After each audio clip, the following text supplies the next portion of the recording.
Il y a un consensus autour de la réindustrialisation. Pourtant, les chiffres, on les avait vus, les derniers chiffres comme nous, ne sont pas favorables. Le chiffre de la Direction générale de l'entreprise, qui sont tombés il y a quelques heures, qui fait un travail de fourmi à la DGE. Il répertorie jour après jour les ouvertures et les fermetures de sites. Hein. Ouais. Et ils nous disent que sur les 6 premiers mois de l'année, on a eu 44 ouvertures de sites, mais 82 fermetures. 82 fermetures. Quasiment le double. L'an dernier, c'était quasiment l'équilibre 60-61. Ça veut dire finalement que le ralentissement qu'on a commencé à observer l'an dernier, il se poursuit aujourd'hui, Sébastien Martin. Je ne vais pas me cacher, la situation, elle n'est pas satisfaisante. Ouais.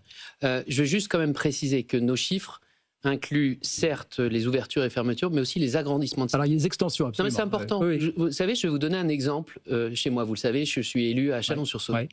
Il y a par exemple Framatome, qui fait un agrandissement de 40 000 m². Un agrandissement de 40 000 m², c'est quand même à peu près l'équivalent de 4 ou 5 usines qui sortent de terre, mais qui là sont considérées comme un agrandissement. Donc si on met avec les agrandissements de sites, on reste sur un solde positif. C'est pas pour dire que la situation est bonne, mais il faut la regarder en face, et moi je la regarde en face. Ça veut dire qu'il faut se battre 2 fois plus dans une situation qui est sans doute 2 fois plus difficile qu'elle ne l'était hier, et c'est aussi pour ça que j'ai accepté cette mission.